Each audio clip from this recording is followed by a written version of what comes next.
Hi, everyone. How are you? It is that time of year when the leaves are just starting to turn. The weather is getting not quite crispy. I know that my friends up north, hello, I know you showed me your weather forecast today, chilly one. Um, well, for those of us not in Canada, it's just starting to get a little chilly here. And we're starting to feel hungry again. We go through summer where we lose our weight and everything because you don't want to cook and you forget that you're hungry and you're out doing everything and then you're too tired. That brings me to my point here is that it's a perfect fallish day where I want to make a pot roast. This pot roast is going to slow cook at 350 for 5 hours. My house is going to smell amazing and you'll be able to smell it mostly down the block. When I do my pot roast, I end up meeting a lot of my neighbors that I haven't ever seen before because they'll come out and be like, "What is that magical smell?" "Oh, that's my pot roast." "Oh, you'll have to give me the recipe." "Yeah, it's secret." Haha.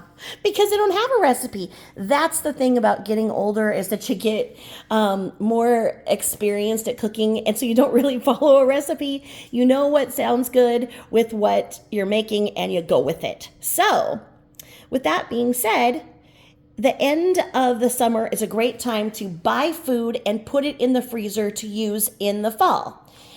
For example, this is a big old piece of meat here, okay? And I've had it in my freezer. I bought it at the end of August. It says right here, user freeze by 8/31/23. And this here was $30. It's a chuck roast family pack. How many pounds is this? Let me see here. It's almost 4 pounds. That makes it $30. I believe that there must have been like a $5 off or something where I got this, or I wouldn't have bought it because I wouldn't pay the 30. It is Angus beef, so this will cook down to be really tender. It's thick.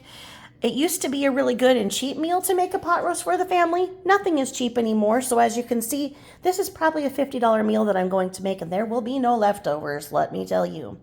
Now, so that's when you buy the meat, when it is $5 off, $7 off.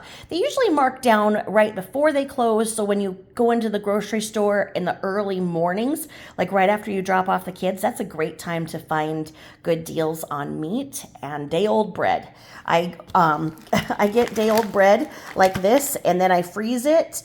I haven't found a bread yet that doesn't go well frozen, and so I brought these in as well. I will put these in foil in the last 20 minutes of the cooking, and they'll just warm right up and they'll taste just totally fresh. So these are just little dollar buns that were frozen around the same time for this wonderful fall day. So I'll put those aside. This will probably be a 3-part video because I don't know how to splice. I don't know how to do like the video stuff because I'm old as shit. You guys know that. So I'm going to show you what I would put in as a basic recipe for a pot roast to inspire you. You can be as creative with this as you want to be. The next part will be where I will show you what it looks like for me to put in the oven. The after part will be what it looks like when it's done. Ma Kisses is crying. Oh no, just a second. Kisses, honey, I'm home down here. Kisses, honey, it's okay. She's lonely up there. She wanted to cuddle more today, and I got out of bed, so she's laying there crying. Now, the topic of the week was salmonella, because we saw somebody being disgusting with chicken in an Airbnb. And you just don't do that. You don't do that in an Airbnb. You don't do that at home. Before I start cooking, especially because I have these cats, I disinfect all of my countertops and everything I'm going to use. I like using this Clorox Scentiva disinfecting. Kills 99% of germs, including the vid. So I'll usually spray this on, let it sit for a few minutes, and then wipe down everything with hot water and cloths. As I go, I keep the hand sanitizer handy. I like this. It's just a basic foaming hand sanitizer. That's a great thing that happened because of the pandemic, is that there are tons of clearance on great brands of hand sanitizer. And so it's just been great because I bought a bunch of them. This one has aloe and vitamin E, so it's not as drying on your hands, but it's just been a great go-to to have at the kitchen sink. These are very cheap food prep gloves. You probably saw them if you worked at a restaurant. I was able to pick these up too, I think for 50 cents, like a package of these for 50 cents. Let me see here. These are just LifeTech multi-purpose. You can probably find them on Amazon or somewhere. Let's see. So this one has, let's see, and they're latex free. I'm very allergic to latex, so that's important. But it's just a basic disposable glove, okay? You're gonna wanna do that when you're handling meat or chicken. If you don't have gloves, you're gonna need to be able to wash your hands or sanitize. Once you touch this, you need to touch this with your elbow so that you're not touching it with your hand and putting the stuff there. Most of us know basic safe food handling, but because we saw such a horrible example of it, I wanted to just touch base on it again, just in case some people don't know. So what I'm going to do is I'm going to put the pot roast in. I'm going to put it in this size of a roaster. This is just your traditional roaster. I was given this from by a friend who was moving, and she's like, would you ever use a roaster pan? And I was like, I don't know. Well, it turns out I use this all the time. It is the perfect size for a whole chicken and a big ass piece of roast. Sometimes my cuts of roast are about half this thick, and that's nice because I can flavor it a little better than the thickness. But anyway, it's this size. I don't know what size this is. Sorry, sweetie, I'll be just a couple minutes. I'm not sure if this is well, it's a big one. I guess it's like 14 inches. So anyway, what I'm gonna do is I'm gonna put the meat in. Then you need to have something around the meat that is going to cook your vegetables. I do a one pot roast. That way there are no other dishes being dirtied unless I want to make homemade gravy, which is a whole other topic. So once I put the pot roast in, I'm going to put two 32 ounce, so two pounds, so 32 ounces of vegetable broth, so that'd be 64 ounces. So it'll be two of those.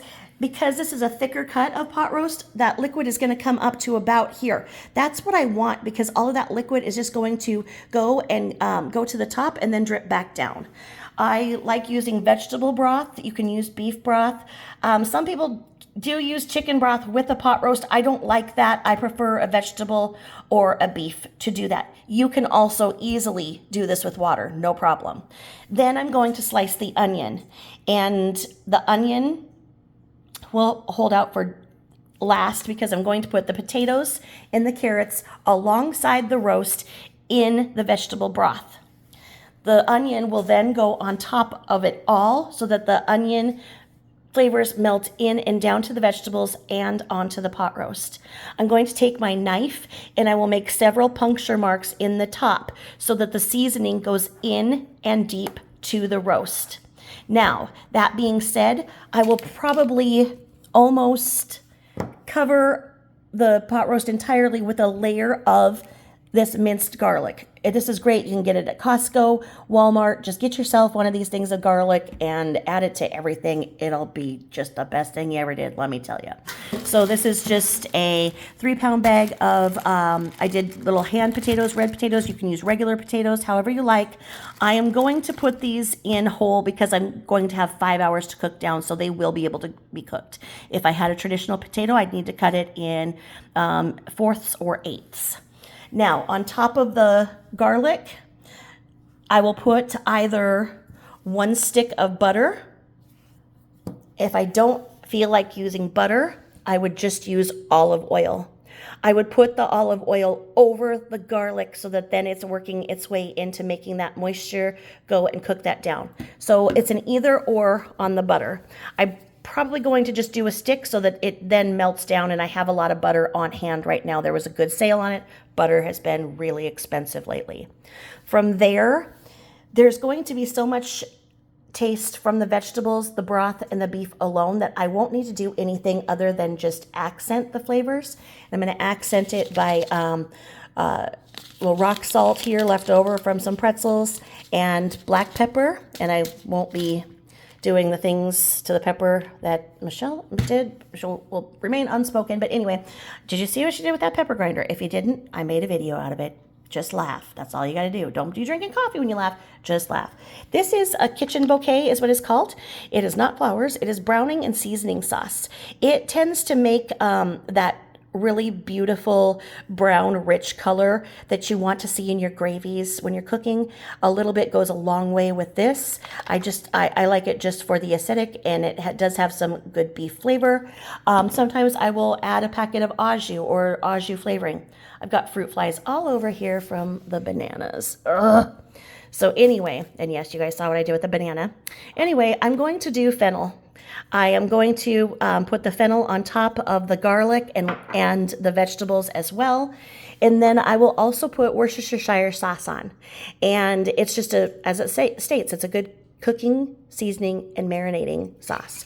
You can't ever have a pot roast without Worcestershire. And again, with this, a little goes a long way. So I probably am going to put maybe 2 tablespoons of it.